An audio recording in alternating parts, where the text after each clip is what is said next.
Now, just some 2 months to the presidential and parliamentary elections in December. And today, the country's election security task force have been briefing the media on their state of readiness for the polls. Now, Ernest Menu was there and joins me on the phone right now. Hello, Ernest. Okay, we'll have Ernest on the phone shortly, but it's been a day of brisk activity across the political landscape. Today we'll be across the country bringing you the happenings as far as the campaigning is concerned. Ernest will join us with details as far as security is concerned, because in Tamale today we've seen the first reasons why this task force is absolutely needed. Gunshots, we were told, have been fired as people were agitating over the vote transfer. Details of that all here on the Pulse. As you are aware, the police administration started what is called or termed the dialogue series, together with the launch of the National Election Task Force as part of its plans and preparations toward the upcoming elections. The dialogue series was informed by our realization of the fact that militant approach to resolving electoral issues was not the best. Hence, the need to adopt a dialogue approach alongside strict enforcement of the rules and regulations governing our elections. We have so far met the leaders, representatives of all the political parties, and held discussions on how the parties and the police can work towards peaceful elections this year. We have also met with officials of the Electoral Commission and discussed various issues relating to this very election.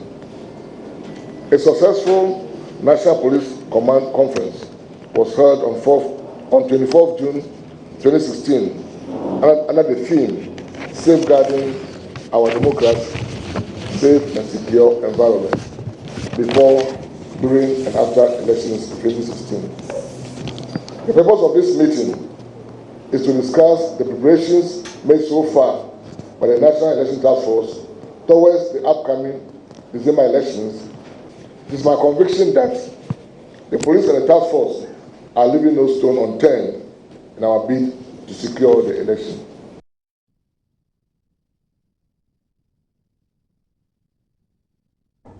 Well, the Interior Minister has also been speaking today. He's been indicating the government's readiness to resource the police. To also say that government is continuously providing resources to ensure that there are no gaps as far as the preparations of the security services are concerned, in the effort to ensure that all citizens are safe, have the environment that provides for free dispensation during this period, and also that after elections they can go home in peace and looking forward to going back to their daily routines on the 8th of December without any fears. Once again, I would like to invite the media to be our partners as we continue to engage in the education of our people as to the security arrangements that is being led by the Ghana Police Service.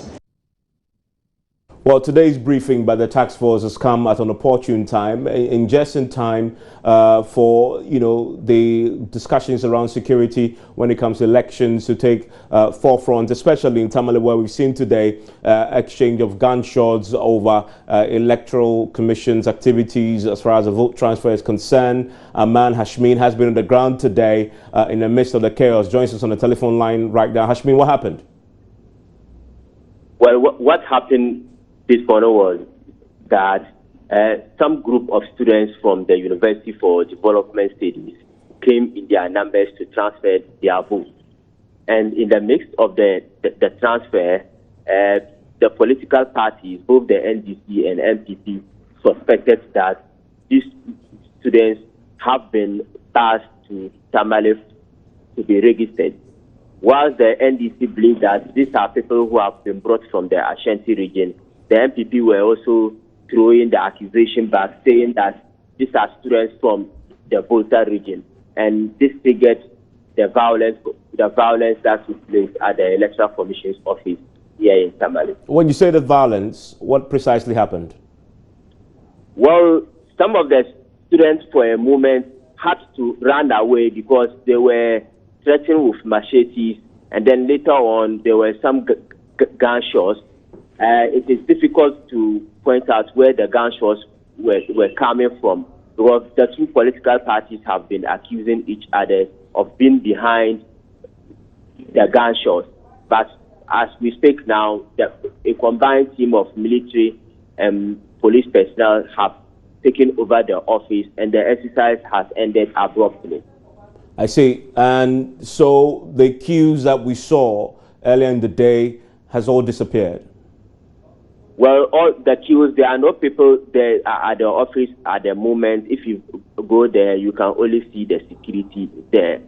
Our understanding is that the Electoral Commission will be meeting all the political parties in an emergency IFAS meeting to discuss the way forward before the exercise continues tomorrow. Okay, and meanwhile, we understand this exercise was scheduled to end, I think tomorrow, correct me based on the details on the ground, and therefore we don't have time. In fact, people who haven't done a transfer yet wouldn't have time to rectify if it's not extended. And that is the appeal people have been making to the Electoral Commission. They say that the period in which the Electoral Commission gave for the voters transfer exercise was being used by the Electoral Commission themselves in picking up filing fees from parliamentary aspirants. So as at last week, from Wednesday up to Friday, the people are saying that the Electoral Commission never attended to them, and that has resulted into the long queue here in Tamale, because at the Municipal Electoral Commission's office, they have only 4 machines that is doing the exercise, and these 4 machines have been divided into 4 constituencies, have been divided in a manner that each machine is taking care of one constituency here in Tamale. We are here we are talking of the Tamale South, Tamale Central, Tamale North, and the Sandargo district.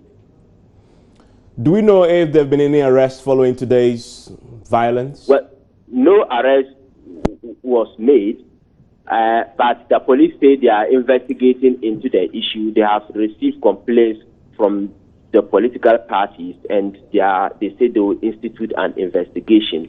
And even with the period that the violence took place, then the number of police personnel there were limited, and they couldn't have effect any arrest because the youth there outnumbered the police there. I see. Hashmin, thank you very much for that report from the northern region. Talking about vote transfer, the Tamale area is not the only place that has witnessed some form of violence associated and related to the vote transfer.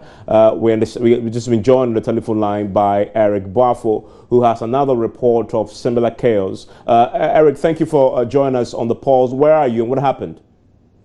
Right. Precisely, I'm at Lower Manya currently. And what happened there? All right. What happened was that this afternoon, around 12:30, a group of people were in a bus with registration number GX2926-12, which is the MPP alleged that they were coming from Bato in the Volta region, which they alleged that it was the NDC who mobilized and organized them to transfer their vote into Lower Manya constituency to vote in the upcoming December election. And the unfortunate thing is that the NPP men, 2 of them, which are the aides of the parliamentary candidate, Mr. Samuel Nweti Ayeti, talk of Doji Awuku Goodman and one Thomas, who is the driver to the parliamentary candidate, were arrested on the grounds that they were causing chaos and disturbances to the activities of the Electoral Commission. So as we speak currently, they are in the custody of the police at Kojo police station. And this, again, is related to the vote transfer subject. Hello? This is related to the vote transfer subject. Hello, Eric. Hello. Can you hear me, Eric? Your line is very faint, sir. Let's try again. Can you hear me? Hello. Okay. We're having challenges with that line. We'll see if we can rectify that and get him on the line to give us further and better particulars as far as that incident also so many is concerned. And today, really, there's been political activity across board. We've seen parties adoring their running mates. We've also seen violence in the north. Now we're hearing violence also related to the vote transfer in Somanya. We'll be delving into the ramifications of this with just over 60 days to go before we cast our ballots, but also what security arrangements are being put in place to ensure, in essence, that the violence that we've seen today in parts of the country doesn't become the order of the day as we build up towards elections. And you can see how police officers are already trying to calm down the situation as far as the violence we've seen today is concerned.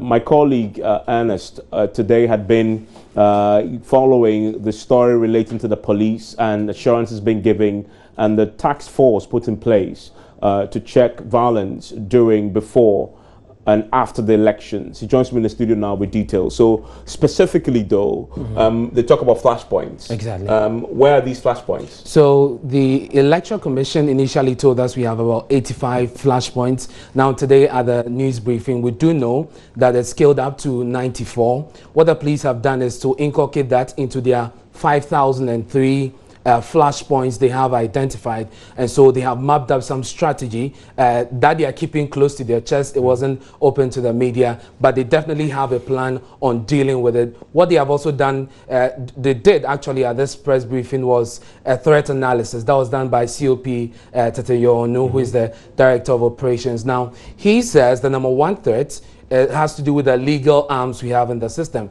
Just yesterday, the Interior Ministry did announce that they have registered about 2,000 of these arms because of the amnesty that was given about a month ago. And so that is the number one threat. The other one has to do with the terrorist threat within the West African sub-region. And so that is one threat they're also looking at. They are not taking that for granted at all because of our positioning and what has been happening in neighboring countries. And then they have to, there's the other one that has to do with land disputes. They think that political parties, especially politicians, are delving so much into land disputes. They're making use of land guards and what have you. And that is a big threat to the security of this country as far as the elections are concerned. I heard the Interior Minister talk today about government readiness to provide resources. Did they say exactly what resources they're providing? Well, he wasn't very specific, but Professor Bani, for some days now, in fact weeks, because we have been meeting the Interior Ministry,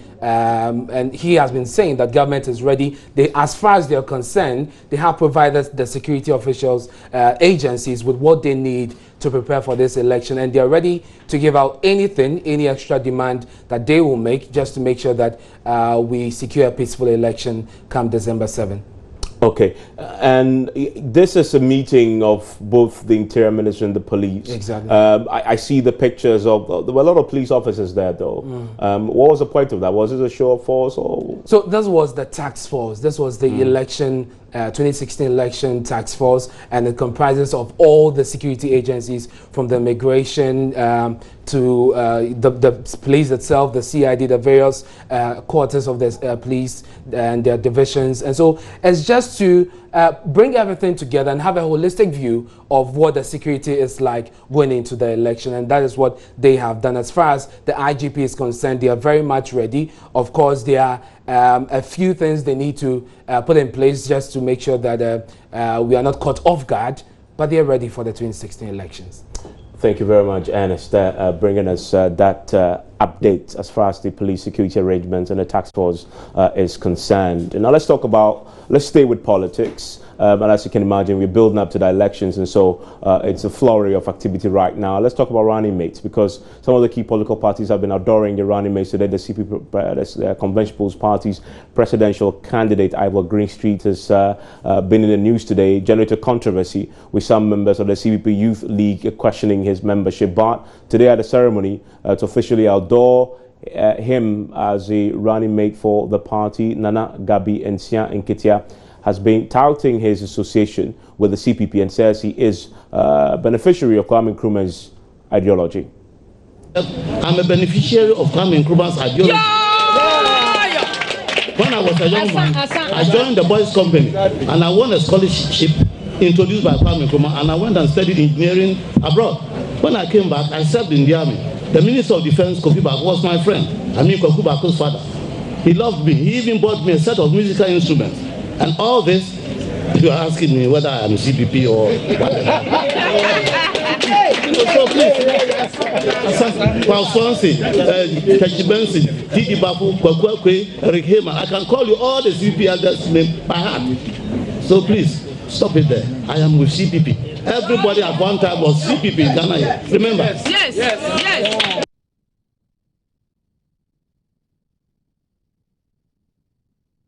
Have to restore our dignity as a nation, because a nation, an individual without dignity is susceptible to abuse and corruption, and we must restore that dignity. And in him, seeing those qualities of service and a man of dignity, I said to myself, wow, let me try and see whether I can persuade this man, even though he has spent some years of his life serving another party. When he was serving in a national capacity, I never heard one word of him showing any kind of arrogance that some of our ministers do.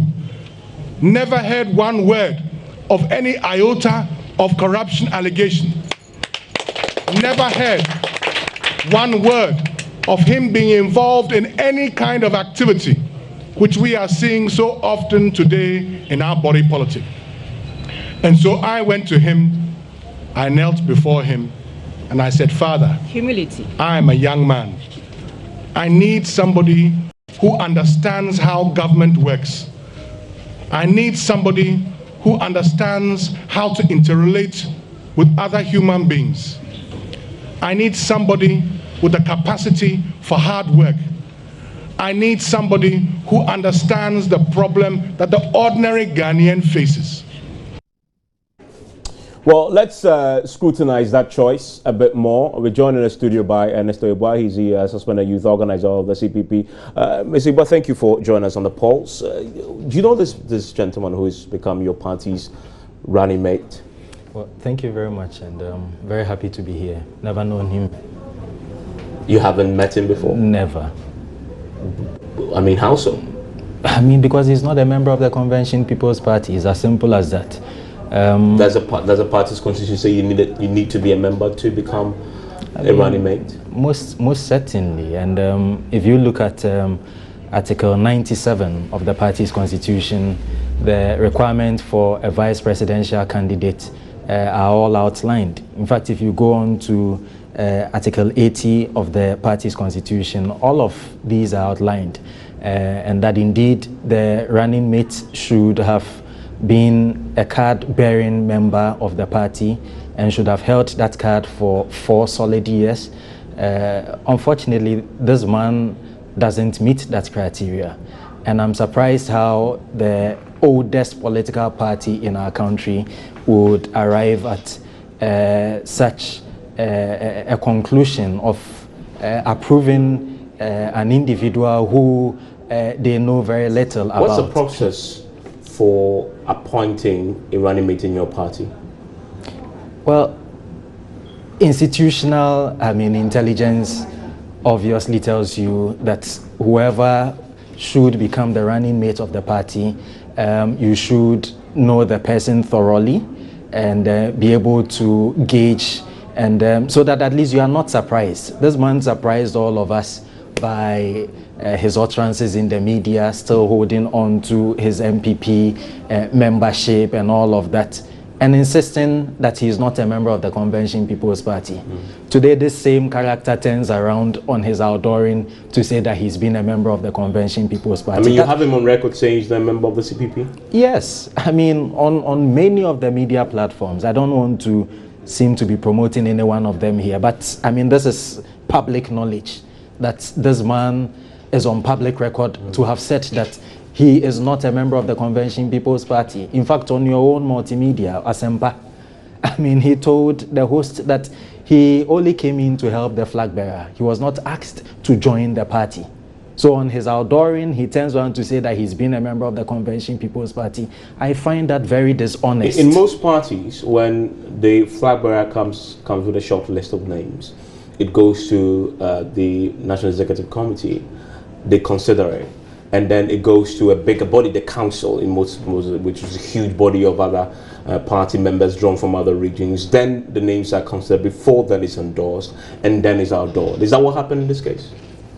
Was there broad consultation? There was absolutely nothing like that. And I understand Central Committee members themselves were surprised at the turn of events, and when the name was even submitted and all of that. But it's important to understand that this is a party that has clearly been hijacked by external political forces. They are busily taking instructions from wherever the money is going to come from. But you have no evidence about that, do you? I am living that evidence. It's my party. I'm the crocodile under the water coming out to tell you that this is what is happening. But you must show some evidence for us to believe you. Wait, but what do I show? Documents? Yes. I can show documents. And if documents is your basis for evidence, then it's flawed. No, but because if there's no evidence, what weight do I place on your accusation that some other political party has hijacked your own party?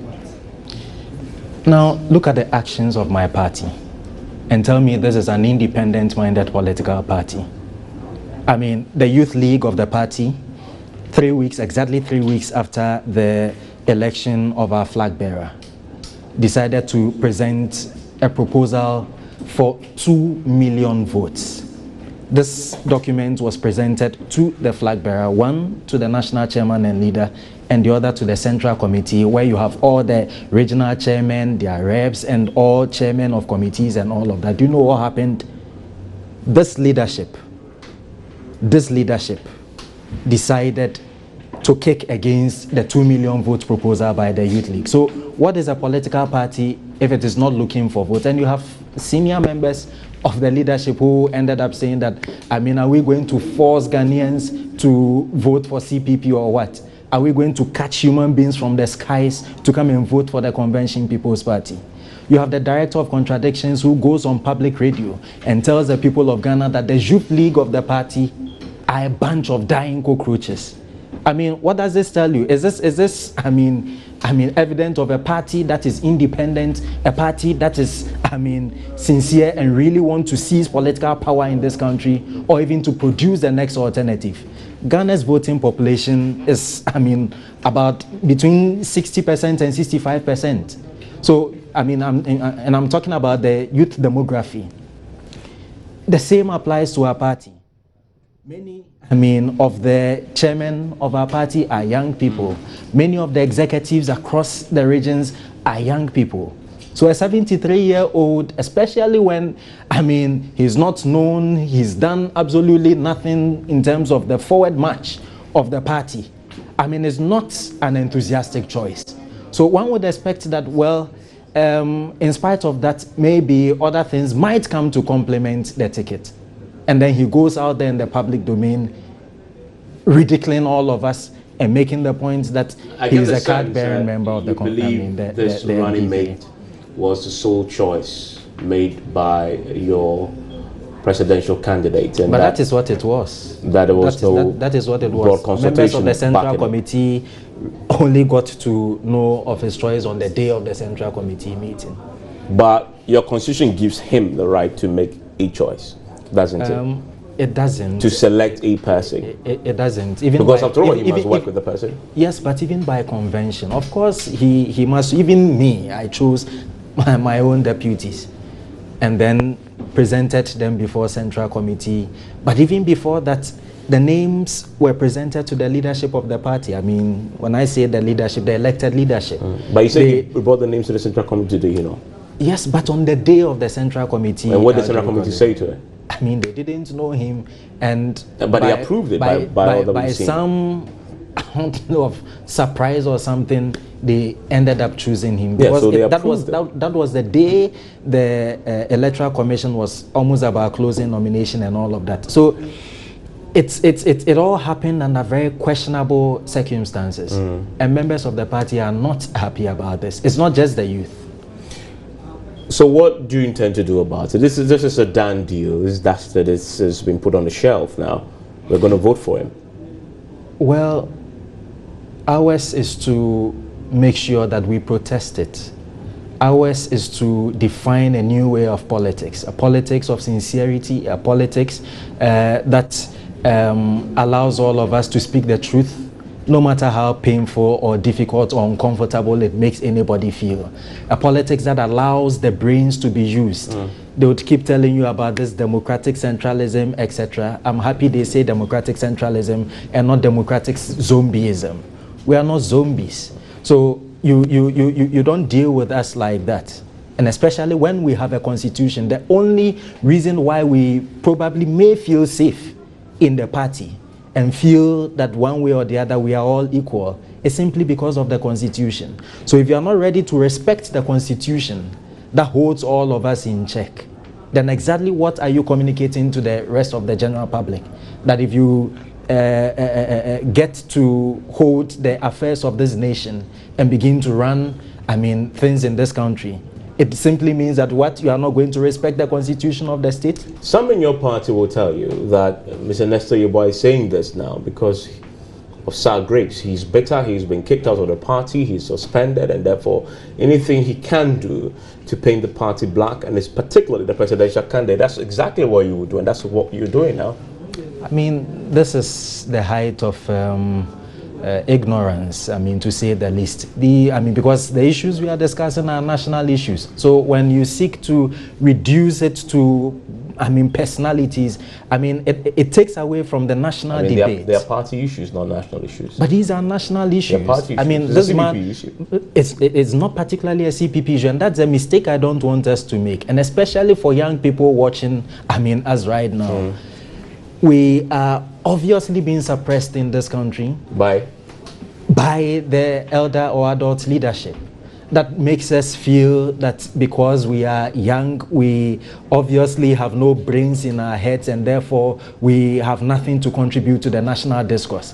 So when they see young people who are assertive, young people who are confident and speak the truth as it's supposed to be, then that young person must be arrogant, that young person must be haughty, that young person must be a rebel. And that's exactly how they have sought to characterize us in all this, million. But we are not scared. If we don't take care, there is going to be what I call a national revolution. This country is made up of many, many young people. The day farmers begin to see their cutlasses not as farming tools, but as weapons, they should know that they are not going to use it on their farms any longer. They are going to enter those homes, the V8s, the stolen wealth, the JIDA money that they have failed to collect simply because they are benefiting one way or the other. So it is important that they allow the free expression of young people in this country. And young people must begin to be assertive in our politics. We want to be truthful. Here is somebody who a few days ago told all of us that he is not a member of the Convention People's Party. On his outdoor, he says, I have been a member of the Convention People's Party or this one. And the ridicule, the public ridicule, the attempt to ridicule the oldest, Convention People's Party, the party, that gave this country independence. When they sought to, I read, part of his profile coming from the party's communications, and the reason why he's accorded the tag in Nkrumah is because once upon a time he played guitar. He plays songs for Kwame Nkrumah. Is this really what the people of Ghana are looking for? So, it is clear that our party has been hijacked, but young people in and outside the party should not lose hope, because the Convention People's Party still remains. to produce that true credible alternative that the people of Ghana are looking for. But we need honest men and women to be at the helm of affairs in order to produce that alternative. And Neseba, thank you very much. Most grateful. Now, that's the story with the Convention People's Party, but they're not the only party that adored their running mate today. Another party did same, the National Democratic Party. The name on that ticket is Kojo Mensah Sosu, and he's pleading and pledging transparent politics.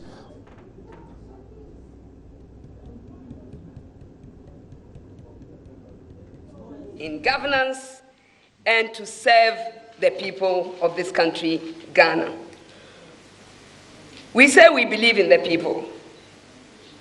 Yes, indeed we do, because we always want to play people over politics.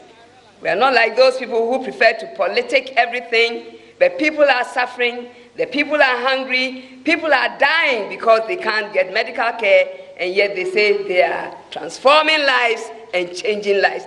I think it is true, though. They are transforming their lives and changing their lives. They definitely have done it.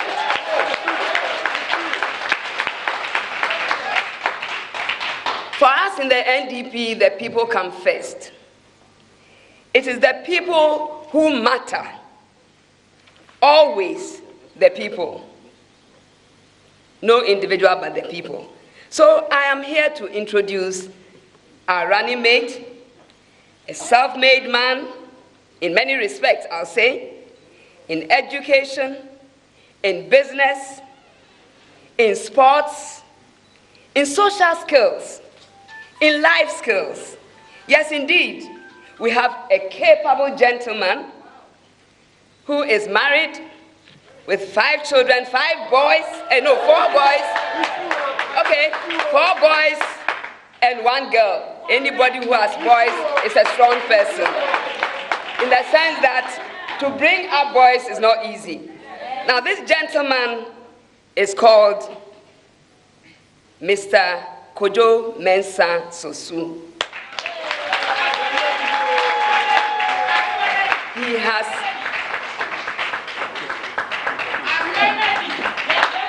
come on, give him some round of applause.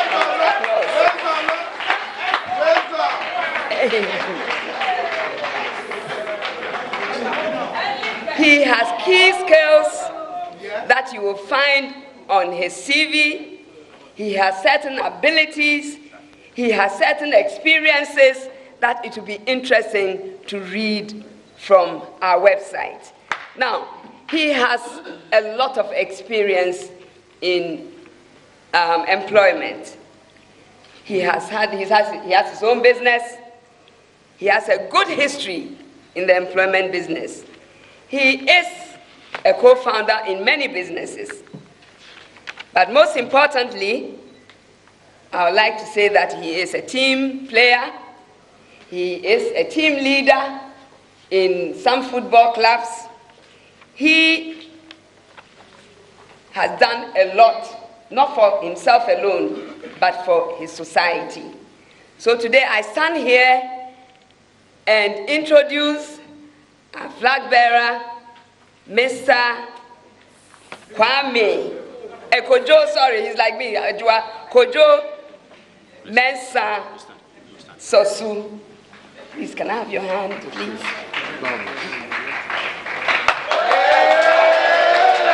This is our gentleman. We have our gentleman here, and this gentleman is going to speak to you. We have had a lot of discussions together, and I know he will not disappoint us. NDP, NDP, NDP. Be bold. Because of my boldness, we have a 47-year-old who today will lead the youth. Action!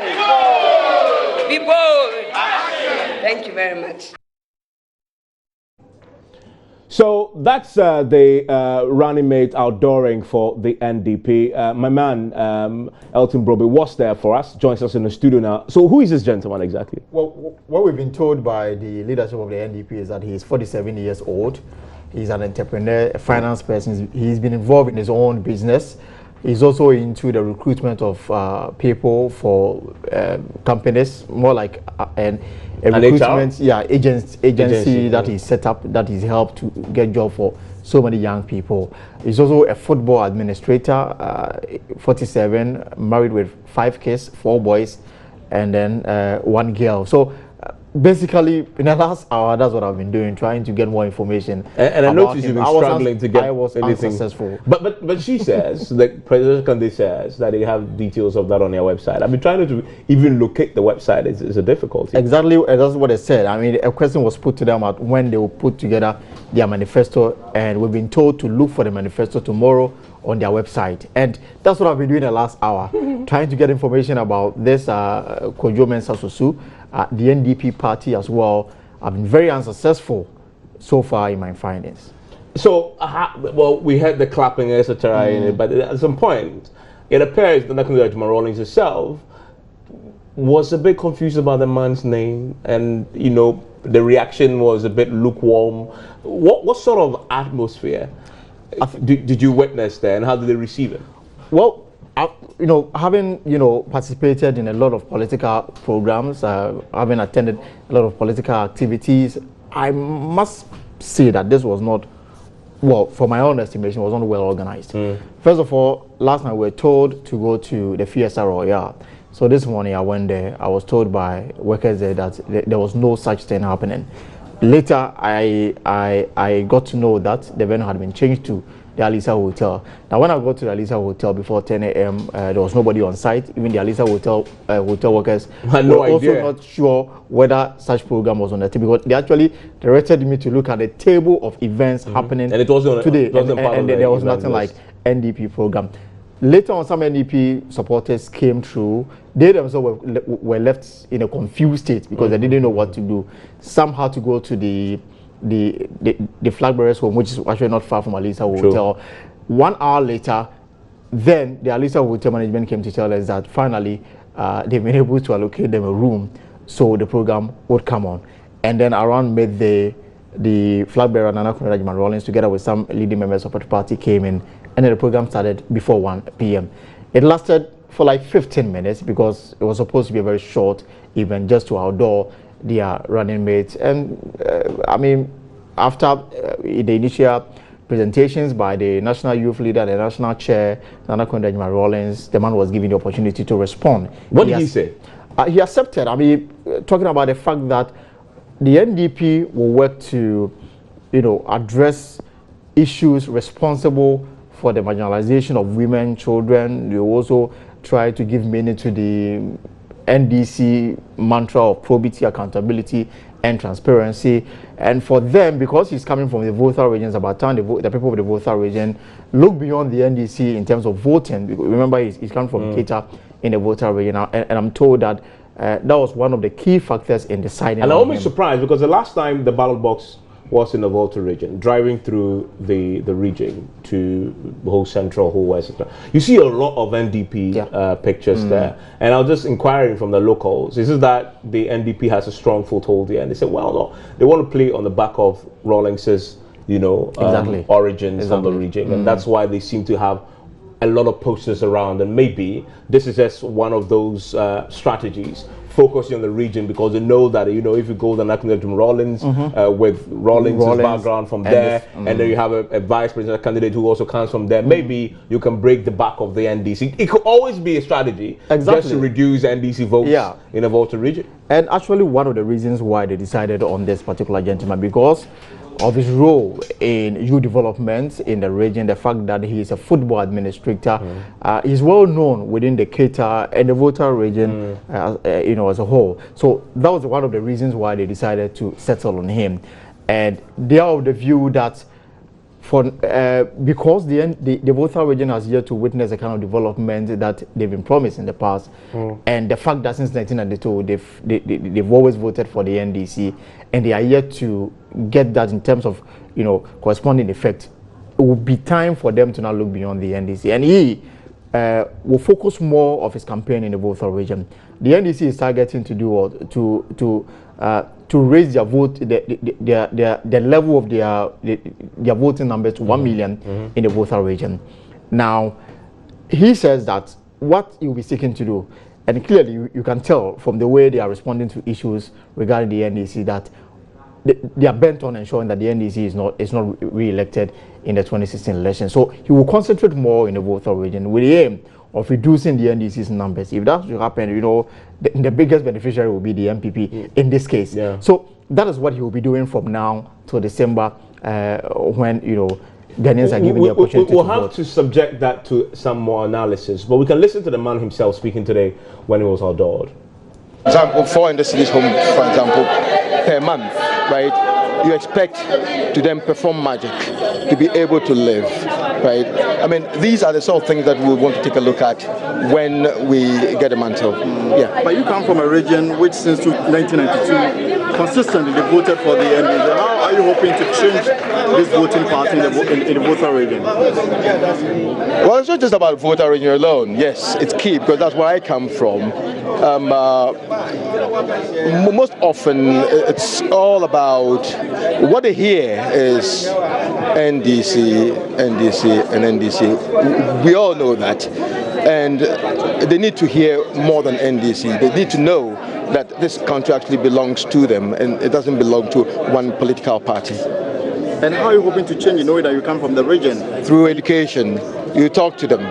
You made them know, expose information to them, tell them that they have the power to be able to make the changes that this country dearly needs. Is it your conviction that despite the overwhelming support the region is giving the NDC, in terms of development, is the region lagging behind? Yeah, it's lagging behind, and I think that there's no better time than now. If you take a look at the feeling all across the country. You see, you keep asking me about voter region, but voter region is not the only region we have in Ghana. Absolutely. Yes, that is where I come from. Yeah, I will be concentrating a lot of my work over there.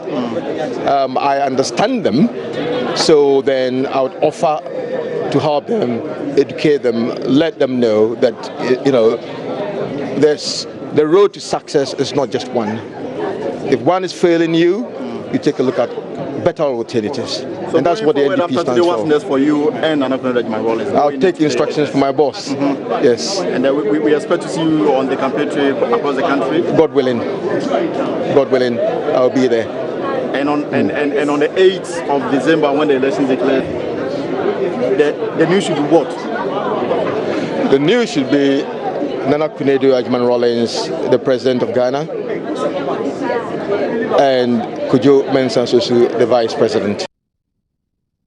So, Elton, clearly there is an NDP strategy to break the back of the NDC in a stronghold. And, well, that could be a strategy that says, we are not going to win, but we're going to make sure that we go down with you, the NDC. Exactly. And from the way the discussion went, you can come to that conclusion that indeed they may not be aiming for the higher office, but to ensure that the NDC is not re-elected in 2016. And what better region to target than the NDC region, because it's the strongest hold of the party. Yeah. But also this year, from all indications, and I've been on the ground for a week there, I understand this, it's not going to be business as usual in the voter region. Even without the NDP, it's going to be tougher for the NDC than it ever seen in the voter region. Then to have the added complication of NDP also chipping away your votes. That could be disastrous for the NDC. Of course, and Evans, I can tell you for a fact that I have friends who are members of parliament from the voter region. Indeed, one of the issues that they are dealing with now is encouraging people to come out and vote. There's this apathy. There's this general feeling that in the voter region, whatever happens, the NDC will emerge victorious. But they are looking at numbers. Their strategy is to move it to 1 million votes. They are the people that if they are able to do it and get, you know, fewer votes from the Ashanti and other regions, it will be very easy for them to, you know, be re-elected in December. So that's what they've been doing. But the feeling for some MPs is that there's this, you know, feeling that we are yet to benefit so much from the governance of this nation, even though since 92 we've voted for the NDCs in all elections. Now people are beginning to ask themselves questions. Should we go out and vote again, or should we change hands?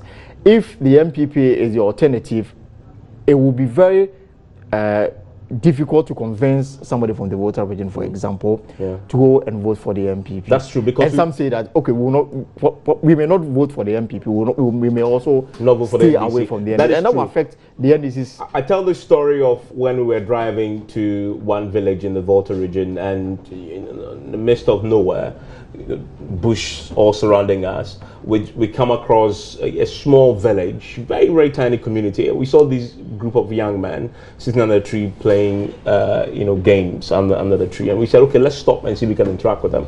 We interacted with them. These young men, shirtless young men who are just were idling about, enjoying the breeze, and they were telling us that, look, we love NDC, we've voted for NDC all our lives, but this year we are not going to vote for the NDC, but we won't vote for the MPP either. Exactly. And because they are unhappy that the NDC has done very little to improve their lives, but they can't bring themselves to vote for the NPP.